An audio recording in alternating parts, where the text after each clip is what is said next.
WhatsApp YouTube ഞാൻ ബ്രക്ടസ് പഴയകാല സിനിമകളൊക്കെ ഉണ്ട്. നമ്മളൊക്കെ ആസ്വദിച്ച് അത്രത്തോളം ഇമോഷണലായ അത്രത്തോളം എൻജോയ് ചെയ്ത പഴയകാല സിനിമകളൊക്കെ ഇന്നെടുത്ത് നോക്കി നിങ്ങൾ കണ്ടു നോക്ക്. അയ്യോ ഈ സിനിമ എങ്ങനെയായിരുന്നല്ലേ, അന്ന് ഞാൻ കാണുമ്പോൾ ഇതൊന്നും ആലോചിച്ചില്ലല്ലോ. തീർച്ചയായിട്ടും ഇങ്ങനെയൊക്കെ ആലോചിക്കാനുള്ള സാധ്യതകൾ കൂടുതലാണ്. കാരണം അന്നത്തെ കാഴ്ചപ്പാട് പോലെയല്ല ഇന്നത്തെ കാഴ്ചപ്പാട്. വലിയൊരു മാറ്റം തന്നെ വന്നിട്ടുണ്ട്. പക്ഷെ ഇന്നും പഴയ കാഴ്ചപ്പാടിൽ തന്നെ നിൽക്കുന്നവർ അങ്ങനെ ചിന്തിക്കണം എന്നില്ല. എന്തായാലും അങ്ങനെയൊക്കെ നോക്കുമ്പോൾ പഴയ സിനിമകൾ നമ്മൾ ഇപ്പോൾ കാണുമ്പോൾ ചിലപ്പോൾ നായകൻ വില്ലൻ ആവാൻ വരെ സാധ്യതകളുണ്ട്. അതുപോലെ ഒരു നായകനെ കുറിച്ചാണ് നമ്മൾ ഇന്ന് സംസാരിക്കാൻ പോകുന്നത്. വാത്സല്യം സിനിമയിൽ മമ്മൂക്കയുടെ ക്യാരക്ടറിനെ കുറിച്ചാണ് നമ്മൾ ഇന്ന് സംസാരിക്കാൻ പോകുന്നത്. വാത്സല്യം സിനിമയിലെ മമ്മൂക്കയുടെ ക്യാരക്ടർ എങ്ങനെയാണെന്ന് ചോദിച്ചു കഴിഞ്ഞാൽ, ഉരുക്കളക്ക് പുല്ലിട്ട് കൊടുത്തോടി. കൊടുത്തു.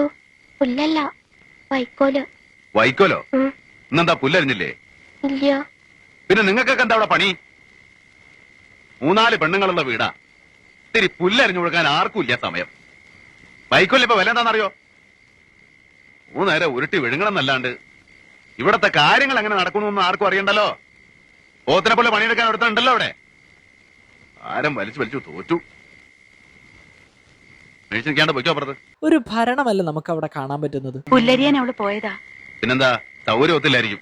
അവിടെ ഒരു പാമ്പിനെ കണ്ടവള് പേടിച്ചു. അതുകൊണ്ട് ഞാനാ പറഞ്ഞേ ഇന്ന് പുല്ലരിയണ്ടാന്ന്. അപ്പൊ അവിടെ ഒരു റീസൺ ഉണ്ട്. എന്നാൽ അവിടെയുള്ള റീസണെ കുറിച്ച് പറയുന്നില്ല. എന്തുകൊണ്ടാണ് ഈ സംഭവം തുറന്നു പറയാൻ പറ്റാത്തത്? പേടി കൊണ്ടാണ്. സംഭവം അവിടെ ഒരു റീസൺ ഉള്ളതുകൊണ്ടാണ് അങ്ങനെ ചെയ്യാത്തത്. എന്നാലും ഒരു പേടി ഉള്ളത് കൊണ്ടാണ് അത് പറയാത്തത്. ഓൾറെഡി ഒരു വേലക്കാരിയെ പോലെ അല്ലെങ്കിൽ വീട്ടുജോലികളൊക്കെ ചെയ്യുന്ന പെണ്ണുങ്ങളാണെന്നുള്ള ഒരു കൺസെപ്റ്റ് അവിടെ ഓൾറെഡി ഉണ്ട്. അതിനുപരി ഇവിടെ ചെയ്യുന്ന മറ്റൊരു കാര്യം എന്ന് പറയുന്നത് പേടിപ്പിച്ചാണ് എല്ലാവരും നിർത്തുന്നത്. പേടിച്ചുകൊണ്ട് ആരും പറയുന്നില്ല. ഇനിയിപ്പോൾ ഇതിലെ മമ്മൂക്കയുടെ അനിയത്തിക്ക് എന്തെങ്കിലും ഒരു അബദ്ധമോ അല്ലെങ്കിൽ എന്തെങ്കിലും ഒരു സംഭവമൊക്കെ പറ്റി, ആളുടെ തെറ്റൊന്നും അല്ലാത്ത എന്തെങ്കിലും ഒരു സംഭവമാണ്. പക്ഷേ ഈ ഒരു സംഭവം എങ്ങനെയാണ് തൻ്റെ ഏട്ടനോട് പറയാന്നുള്ള ആ ഒരു പേടി കാരണം മേ ബി വലിയ വലിയ പ്രശ്നങ്ങളിലേക്ക് നീങ്ങാനുള്ള സാധ്യതയുണ്ട്. അപ്പൊ ഇങ്ങനെ പേടിപ്പിച്ച് നിർത്തിയോണ്ട് എന്താ കാര്യം? ഒരു കാര്യമില്ല. അപ്പൊ ആ ചെയ്യുന്നത് തെറ്റല്ലേ? കുറിപ്പണം വാങ്ങാനല്ലേ പോണത്? അതെ. എന്നിട്ട് എനിക്കൊരു ദിക്കിരി പോകേണ്ടി വരും. എങ്ങടാ പോണെന്ന് പറഞ്ഞിട്ട് പോയാ കുടുംബത്തുള്ളവർക്കൊരു സമാധാനം ഉണ്ട്. ഇത്രയൊക്കെ സമാധാനം മതി. സമാധാനം കുടുംബത്തിലിരിക്കുന്നവർക്ക് മാത്രം മതിയല്ലോ സമാധാനം. ബാക്കി ആർക്കും വേണ്ട എന്ന് ഞാൻ പറഞ്ഞോ? പിന്നെ എന്താ പറഞ്ഞ നീ? ഓരോരുത്തർക്ക് അവരുടെ സമാധാനം, ജീവിതം, സുഖം. പിന്നെന്തൊക്കെയാ വേണ്ടേ? എല്ലാവർക്കും വേണം ഇതൊക്കെ. അതാർക്കും മനസ്സിലാവില്ല. കുടുംബത്തിലുള്ളവർക്ക് സമാധാനം അല്ലെ. സ്ത്രീകളെല്ലാം കല്യാണം കഴിച്ച് വീട്ടിലായിരിക്കും. അമ്മയാണെങ്കിൽ അമ്മ വീട്ടിൽ പാചകം ചെയ്തുകൊണ്ടിരിക്കും, ഭാര്യയാണെങ്കിൽ ഭാര്യയും പാചകം ചെയ്തുകൊണ്ടിരിക്കും, അനിയത്തിയുടെയൊക്കെ കാര്യമാണെങ്കിൽ അല്ലെങ്കിൽ മക്കളുടെ കാര്യമാണെങ്കിൽ അവരും പാചകം ചെയ്തുകൊണ്ടിരിക്കും. കാരണം അവർ കല്യാണം കഴിച്ച് പോയി കഴിഞ്ഞാൽ അവർക്കും പാചകം ചെയ്യാനുള്ളതാണ്. ഇപ്പോഴേ തുടങ്ങിക്കഴിഞ്ഞാലേ കാര്യം നടക്കുള്ളൂ. ഈ സിനിമയിൽ മമ്മൂക്കയുടെ ക്യാരക്ടറിന് ഒരു ചെറിയ മകളുണ്ട്. ആ മകളുടെ സീന് ലാസ്റ്റ് കാണിക്കുന്നുണ്ട്. അതും പാചകം ചെയ്യുന്നത് തന്നെയാണ്. സോ സ്ത്രീകളെ കുറിച്ച് ഈ ഒരു കഥാപാത്രത്തിനുള്ള കാഴ്ചപ്പാട് അല്ലെങ്കിൽ ഈ ഒരു സിനിമയ്ക്കുള്ള ആ ഒരു കാഴ്ചപ്പാട് നമുക്ക് ഇതിൽ നിന്നൊക്കെ വ്യക്തമാണ്. പിന്നെ ഞാനിപ്പോൾ കാണിച്ച വീഡിയോയിൽ വീട്ടുകാരോട് പോലും പറയാണ്ട് പുറത്തേക്ക് പോകുന്നത് പൊതുവായിട്ട് പല ആണുങ്ങൾക്കും ഉള്ള ഒരു സ്വഭാവം തന്നെയാണ്. അതായത് വീട്ടുകാരെ ഒന്നും അറിയിക്കാണ്ട് എല്ലാ ഭാരവും പേറിപ്പോകുന്ന എന്തോ വലിയ സംഭവമാണ് ഈ ആണുങ്ങൾ എന്നുള്ളൊരു കൺസെപ്റ്റ് പണ്ട് മുതലേ ഉണ്ട്. ഒന്നും അറിയിക്കാതെ എല്ലാം കഷ്ടപ്പെട്ട് കൊണ്ടുപോകുന്നു. അങ്ങനെ ചെയ്യേണ്ട കാര്യമൊന്നുമില്ല. ഭാര്യയും ഭർത്താവും ഉണ്ടെങ്കിൽ തീർച്ചയായിട്ടും ഭാര്യയായിട്ടും എല്ലാം ഷെയർ ചെയ്യണം. അങ്ങനെ വേണം. അല്ലെങ്കിൽ പിന്നെ ഭാര്യ എന്ന് പറയുന്നതോ അല്ലെങ്കിൽ ലവർ എന്ന് പറയുന്നതിലൊന്നും ഒരു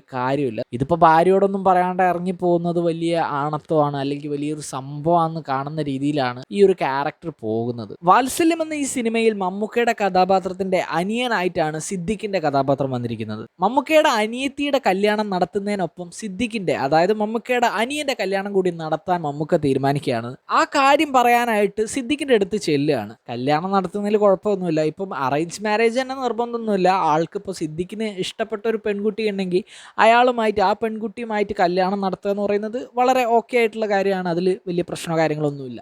പക്ഷെ അവിടെ ഒരു ട്വിസ്റ്റ് ഉണ്ട്. പണ്ട് ഇവരുടെ വീട് ജപ്തി ചെയ്ത ആ ഒരു സാഹചര്യത്തിൽ വലിയൊരു സഹായമായിട്ട് ഇവരുടെ കുഞ്ഞമാമ എത്തിയിട്ടുണ്ടായിരുന്നു. ആ ഒരു സംഭവം നടന്നപ്പോൾ തന്നെ മമ്മൂക്കയുടെ അമ്മ അല്ലെങ്കിൽ സിദ്ദിഖിന്റെ അമ്മ ഒരു വാക്ക് കൊടുത്തിരിക്കുകയാണ് കുഞ്ഞമാമേനോട്. കുഞ്ഞമാമയുടെ മോള് സിദ്ദിഖിനുള്ളതാ, ഉറപ്പാണെന്ന്. അതായത് സിദ്ദിഖ് എന്ന് പറയുന്നത് ചെറിയ പ്രായമാണ്. പക്വതയാർന്ന തീരുമാനം എടുക്കാനുള്ള പ്രായമൊന്നുമല്ല ചെറുത്. അത്യാവശ്യം വലുതായി കഴിഞ്ഞാലേ നമുക്ക് പറ്റിയ ആളേതാ, നമുക്ക് പറ്റിയ പറ്റിയ കുട്ടി ഏതാണെന്നൊക്കെ മനസ്സിലാക്കാനുള്ള ഒരു ബോധം ഉണ്ടാവുള്ളൂ. നമുക്ക് കംഫർട്ടുള്ള ഒരു കുട്ടിയുടെ ഒപ്പം ജീവിച്ചിട്ടേ കാര്യമുള്ളൂ. അല്ലെങ്കിൽ ഡിവോഴ്സ് ചെയ്ത് ഒഴിവാക്കേണ്ടി വരും. അതൊക്കെയാണ്. ഈ ഡിവോഴ്സ് ഒക്കെ ചെയ്യേണ്ടത് എപ്പോഴാന്ന് പറഞ്ഞു കഴിഞ്ഞാൽ നമ്മൾ ചൂസ് ചെയ്ത പെണ്ണ് ഓക്കെ അല്ല, അല്ലെങ്കിൽ അതൊരു തെറ്റായി പോകുന്ന ഒരു സാഹചര്യത്തിലേക്കൊക്കെ ഡിവോഴ്സ് ചെയ്യുന്നത് ഓക്കെയാണ്. പക്ഷെ മറ്റൊരാളെടുത്ത തീരുമാനത്തിന്റെ പേര് നമ്മൾ ഡിവോഴ്സ് ചെയ്യാന്ന് പറഞ്ഞു കഴിഞ്ഞാൽ നമ്മുടെ ലൈഫിൽ അത്രയും വലിയ ടൈമാണ് നമ്മൾ കളയുന്നത്. അതിന്റെ ആവശ്യമുണ്ടോ? സോ തനിക്ക് ഇഷ്ടപ്പെട്ട പെൺകുട്ടി ആരാണോ അവരെ കല്യാണം കഴിക്കുന്നതിലാണ് നല്ലത്. പക്ഷെ ഇവിടെ സംഭവിക്കുന്ന കാര്യം എന്താന്ന് വെച്ച് കഴിഞ്ഞാൽ സിദ്ദിഖിന് ഇഷ്ടമുള്ള ഒരു പെണ്ണിന്റെ പേര് പറയാണ്, ആ പെണ്ണിനെ കല്യാണം കഴിക്കണം എന്നുള്ള രീതിയിൽ മമ്മൂക്കയുടെ അടുത്ത് അവതരിപ്പിക്കുകയാണ്. ഏട്ടനാണ് തീർച്ചയായിട്ടും ഈ ഒരു സംഭവം അവതരിപ്പിക്കുന്നതിൽ തെറ്റൊന്നുമില്ല. അങ്ങനെ ഒരു സംഭവം പറയുമ്പം പെട്ടെന്ന് മമ്മൂക്ക ചാടി എഴുന്നേറ്റ് വരികയാണ്. എന്നിട്ട് എന്ത് നെറികെട്ട പരിപാടിയാണ് ചെയ്യുന്നത്, നന്ദി വേണടാ നന്ദി എന്ന്.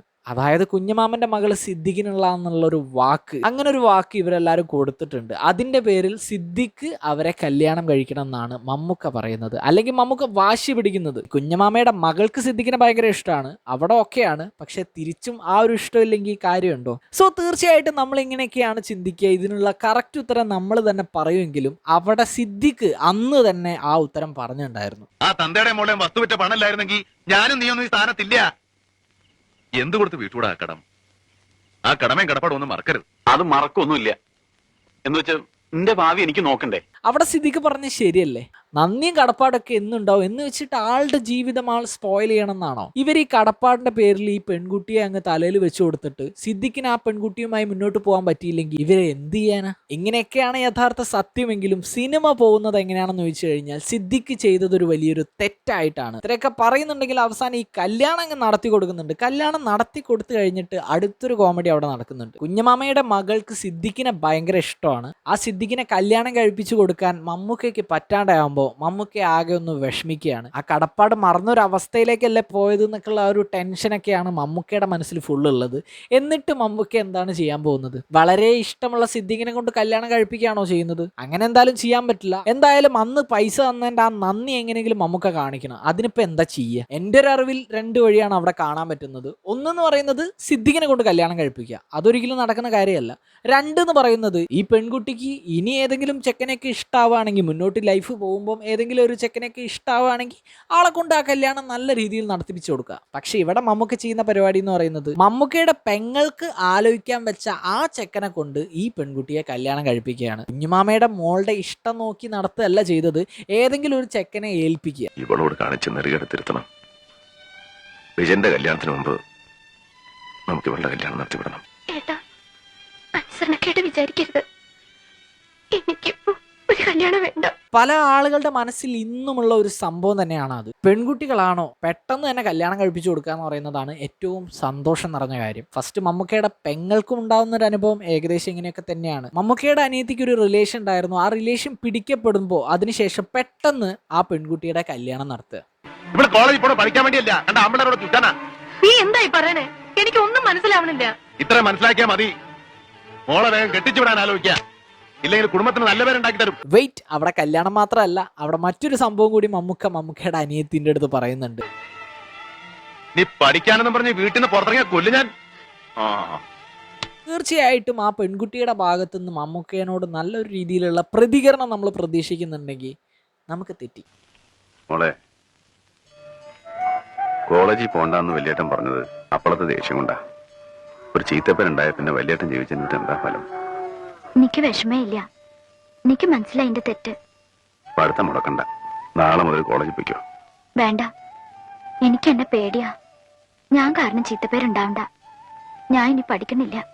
അല്ലെങ്കിൽ വേണ്ട, വലിയേട്ടൻ നല്ലൊരു ചെറുപ്പക്കാരനെ കണ്ടുപിടിക്കും. അടിപൊളി, വേറെന്താ പറയാണ്ടോ? അപ്പൊ ഇതാണ് അവസ്ഥ. അവിടുത്തെ സ്ത്രീകൾക്ക് അവരുടെ അവകാശങ്ങൾ എന്താണെന്ന് പോലും തിരിച്ചറിയാൻ പറ്റിയിട്ടില്ല. എവിടെയൊക്കെ എത്താനുള്ളതാണെന്ന് പോലും തിരിച്ചറിയാൻ പറ്റിയിട്ടില്ല. ഇവിടെയൊക്കെ സത്യം പറഞ്ഞു കഴിഞ്ഞാൽ ഓരോ കഥാപാത്രങ്ങളുടെ ഓരോ സ്വഭാവങ്ങൾ നിങ്ങൾക്ക് കാണാൻ പറ്റി. ഇനി മമ്മൂക്കയുടെ ഭാര്യയുടെ സ്വഭാവം കൂടി നിങ്ങൾ കാണാനുണ്ട്. അത് ഞാൻ എടുക്കാൻ പോകുന്ന ഭാഗം എന്ന് പറയുന്നത് സിദ്ദിഖിന്റെ കല്യാണം കഴിഞ്ഞൊരു അടിപൊളി സീനുണ്ട്. ആ സീനിൽ തന്നെ എല്ലാം ക്ലിയർ ആണ്. കല്യാണമൊക്കെ കഴിഞ്ഞ് പെൺകുട്ടി മമ്മൂക്കയുടെ വീട്ടിലേക്ക് വന്ന് കുറച്ചു കാലം നിന്ന് തുടങ്ങിയപ്പം ആ പെൺകുട്ടിയോട് സിദ്ദിഖ് പറയുന്ന ഒരു കാര്യമുണ്ട്, അടുക്കളയിൽ ചെല്ലു, ഒന്ന് സഹായിച്ചു കൊടുക്കുക. അവിടെയും സ്ത്രീകൾ അടുക്കളയിൽ ഒതുങ്ങി കഴിയേണ്ടവളാണെന്ന് പറഞ്ഞു പഠിപ്പിച്ചു കൊടുക്കുകയാണ്. എന്ത് തന്നെയാണെങ്കിലും ആ അടുക്കളയിൽ പോയിട്ട് ചെറിയൊരു പ്രശ്നം നടക്കുകയാണ്. ആ പ്രശ്നത്തിന് ശേഷം ഭയങ്കര ദേഷ്യത്തോടെ ഈ ക്യാരക്ടർ മുകളിൽ വന്നിരിക്കുകയാണ്. മുകളിൽ വന്നിരിക്കുമ്പോൾ നമ്മുടെ മമ്മൂക്കയുടെ ഭാര്യ വരികയാണ്. സുധ എന്തെങ്കിലും പറഞ്ഞു എന്ന് വെച്ച് ശോഭ പിണങ്ങൊന്നും വേണ്ട. അവൾക്ക് ഇത്തിരി വാശിയും ശുണ്ടിയുണ്ട്. ഏട്ടന്മാരുടെ പുന്നാര കുട്ടിയല്ലേ. നമ്മള് വന്നു കയറിയ പെണ്ണുങ്ങളാ. നമ്മള് വേണം എവിടെയും താഴ്ന്നു കൊടുക്കാൻ. എന്നാലേ കുടുംബത്തിൽ സമാധാനം ഉണ്ടാവും. ആ പോരട്ടെ പോരട്ടെ. അപ്പൊ വൈഫിന്റെ ആ ക്യാരക്ടർ ഇങ്ങനെ മെല്ലെ മെല്ലെ വന്നുകൊണ്ടിരിക്കുകയാണല്ലേ. ഞാൻ ഈ കുടുംബത്തിൽ സമാധാനക്കേട് ഉണ്ടാക്കാൻ വന്നതല്ല. അങ്ങനെ ഞാൻ പറഞ്ഞില്ലല്ലോ. എന്റെ വീട്ടിൽ ഞാൻ ഭയങ്കര ദേഷ്യക്കാരിയായിരുന്നു. ദേഷ്യം വന്ന കണ്ണ് കാണില്ല. കൈ കിട്ടണത് എന്തും എടുത്തെറിയും. ഇവിടെ വന്ന ആ സ്വഭാവം എടുത്താൽ ഇടിച്ചെല്ലൊടിക്കും. അതുകൊണ്ട് മാറി. പെണ്ണുങ്ങൾ അങ്ങനെയാ. സ്വന്തം വീട്ടിൽ ഒരു സ്വഭാവം, കെട്ടിക്കൊണ്ടുവരുന്ന വീട്ടിൽ ഒരു സ്വഭാവം. എനിക്ക് അങ്ങനെയൊന്നും മാറാൻ പറ്റില്ല. സത്യം പറഞ്ഞു കഴിഞ്ഞാൽ നമ്മൾ കൊടുക്കാൻ ഉദ്ദേശിക്കുന്ന മറുപടി അന്നേ ഈ പെൺകുട്ടി എന്നെ കൊടുക്കുന്നുണ്ട് എന്നല്ലേ ഏടത്തി പറഞ്ഞത്. ഞാൻ എന്റെ അനിയത്തിയോട് പറയണ പോലെ പറയണതാ. പറഞ്ഞു തരേണ്ട കടമയുണ്ടല്ലോ. ഇവിടെ വന്ന അന്ന് മുതൽ തുടങ്ങി ചട്ടം പഠിപ്പിക്കല. പണ്ട് സ്കൂളിൽ നിന്ന് എക്സ്കർഷന് പോയപ്പോ കണ്ടിട്ടുണ്ട് കാട്ടാനെ ചട്ടം പഠിപ്പിക്കുന്നത്. ഇവിടെ അതിനേക്കാൾ ഭയങ്കര. ഈ ഒരു കഥാപാത്രത്തിനെ വില്ലത്തിയാക്കാൻ വേണ്ടി ഈ സിനിമ നല്ലോണം ശ്രമിച്ചിട്ടുണ്ട്. ഭയങ്കര അഹങ്കാരം കൂടിയ ഒരു ക്യാരക്ടർ ആക്കാൻ വേണ്ടിയിട്ട് ഒരുപാട് സംഭവങ്ങൾ ഈ സിനിമയിൽ ചെയ്തിട്ടുണ്ട്, കുത്തിയേർത്തിട്ടുണ്ട്. എന്തിനാണ് ഇതൊക്കെ ചെയ്യുന്നതെന്ന് വെച്ച് കഴിഞ്ഞാൽ സിനിമയുടെ അവസാന ഭാഗത്തേക്ക് എത്തുമ്പോൾ ആണിന്റെ താഴെയാണ് പെണ്ണ്. ആണ് പറയുന്നത് കേട്ട് വേണം പെണ്ണ് വളരേണ്ടത്. ഇനി അതല്ല, ഒരു അഹങ്കാരിയായിട്ടുള്ള ഒരു പെണ്ണാണ്, അല്ലെങ്കിൽ ആണിന്റെ മുകളിലുള്ള ഒരു പെണ്ണാണെങ്കിൽ അവളെ രണ്ടെണ്ണം പൊട്ടിച്ചിട്ടാണെങ്കിലും ആണിന്റെ താഴെയാണെന്ന് അവൾക്ക് മനസ്സിലാക്കി കൊടുക്കണം. ആ ഒരു ക്ലൈമാക്സിലേക്ക് എത്താൻ വേണ്ടിയിട്ടാണ് സത്യം പറഞ്ഞു കഴിഞ്ഞാൽ ഈ ഒരു ബിൽഡപ്പ്.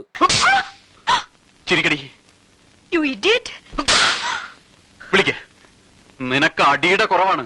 നീ ഇനിയാണ് ജീവിക്കാൻ പോണത് എന്റെ രീതിക്ക്, എന്റെ വീടിന്റെ രീതിക്ക്. നീ ജീവിതം എന്തെന്ന് കാണാൻ പോന്നേ ഉള്ളൂ. ഒരുപക്ഷെ അന്നത്തെ കാഴ്ചപ്പാടുള്ള പ്രേക്ഷകർ അത് ആഗ്രഹിക്കുന്നുണ്ട്. ഇങ്ങനെ വില്ലത്തിയാക്കി മാറ്റുമ്പോൾ വില്ലത്തിയെ പലതും ചെയ്യുമ്പോൾ നമുക്ക് അത്രത്തോളം പ്രശ്നം ഉണ്ടാവില്ലല്ലോ. പുരുഷന്മാരൊക്കെ അത് കാണുമ്പോൾ ഞാനും ഇങ്ങനെയാണല്ലേ, അതൊരു ആവേശമായിട്ട് എടുക്കുക. സ്ത്രീകളുടെ കാര്യത്തിലേക്ക് വന്നു കഴിഞ്ഞാൽ ഞങ്ങൾ ഇങ്ങനെയൊക്കെയല്ലേ ജീവിക്കേണ്ടത്, ഞങ്ങൾ ഇങ്ങനെ അടങ്ങി ഒതുങ്ങിയല്ലേ ജീവിക്കേണ്ടത് എന്നുള്ളൊരു കൺസെപ്റ്റിലേക്ക് മാറും ചെയ്യും. വാത്സല്യം എന്ന ഈ സിനിമയിൽ ഒരുപാട് ഭാഗങ്ങൾ ഇനിയും ഉണ്ട്. പക്ഷെ ഞാൻ ചില ഭാഗങ്ങൾ മാത്രം എടുത്തിട്ടാണ് ചെയ്തിരിക്കുന്നത്. നിങ്ങൾ ഈ സിനിമ ഇപ്പൊ കണ്ടു നോക്കിയാൽ നിങ്ങൾക്ക് മനസ്സിലാവും എത്രത്തോളം ടോക്സിക് ആയിരുന്നു ഓരോ കഥാപാത്രങ്ങളും. ഇപ്പൊ ചിലപ്പോൾ നായകൻ വില്ലൻ വരെ ആവുന്ന ഒരു സാഹചര്യത്തിലേക്ക് എത്തും. ഇങ്ങനൊരു സിനിമ നമുക്ക് സെലക്ട് ചെയ്തതിന് നമുക്ക് ഇന്ന് കുറ്റം പറയാൻ പറ്റുമോ? ഒരിക്കലും പറ്റില്ല. കാരണം ഇങ്ങനൊരു സിനിമ സെലക്ട് ചെയ്തിരിക്കുന്നത് അന്നത്തെ കാലമാണ്. അന്നത്തെ കാലം എന്ന് പറയുന്നത് അന്നത്തെ കാഴ്ചപ്പാടുള്ള കാലമാണ്. സോ ഈ സിനിമ ചെയ്തതിന്റെ പേരിൽ നമുക്കൊരു കുറ്റമായിട്ട് നമുക്ക് പറയാൻ പറ്റില്ല. പിന്നെന്തിനാണ് ഇങ്ങനൊരു വീഡിയോ ഇറക്കിയത്? അന്നത്തെ കാഴ്ചപ്പാടുള്ള അന്നത്തെ സിനിമയല്ലേ, അതിനെ ഇപ്പൊ റിയാക്ട് ചെയ്തുകൊണ്ട് ഒരു വീഡിയോ ഇറക്കേണ്ട ആവശ്യം എന്താണ്? അങ്ങനെ ഒരു ചോദ്യം നിങ്ങളുടെ കയ്യിലുണ്ടെങ്കിൽ അതിനുള്ള ഉത്തരം കൂടി പറഞ്ഞിട്ട് ഈ വീഡിയോ അവസാനിപ്പിക്കാം. ഈ ഒരു സിനിമ യൂട്യൂബിൽ ആരോ അപ്ലോഡ് ചെയ്തിട്ടുണ്ട്. അതിന്റെ താഴെ വന്നിരിക്കുന്ന ഒരുപാട് കമന്റ്സ് ഉണ്ട്. വളരെ മികച്ച സിനിമ ആണ്, അടിപൊളി സിനിമയാണ്, അവിടെ ഇവിടെയൊക്കെ കരച്ചിൽ വരുന്നു, അതാണ് ഇതാണെന്നൊക്കെ പറഞ്ഞിട്ട് സിനിമേനെ വലിയ രീതിയിൽ പൊക്കി പറയുന്നു. ഞാൻ കണ്ട ഒരുപാട് കമന്റ്സ് 2020 എന്ന് പറഞ്ഞ വർഷത്തിലെ, അതായത് ഇന്നും ഈ സിനിമ കാണുമ്പോൾ ഇതിലെ മോശം വശങ്ങളൊന്നും മനസ്സിലാക്കാൻ പോലും പറ്റാത്ത ഒരുപാട് പേരുണ്ട് എന്നാണ് അർത്ഥം. അവർക്ക് വേണ്ടിയാണ് സത്യം പറഞ്ഞു കഴിഞ്ഞാൽ ഈ വീഡിയോ എന്ന് പറയുന്നത്. അപ്പൊ ഇതൊക്കെയാണ് ഇന്നത്തെ വീഡിയോയിൽ നമുക്ക് പറയാനുള്ളത്. ഇന്നത്തെ വീഡിയോ ഏകദേശം അവസാനിപ്പിക്കേണ്ട സമയമായിട്ടുണ്ട്. നമുക്കിനി പുതിയൊരു വീഡിയോ ആയിട്ട് കാണാം. അതുവരെ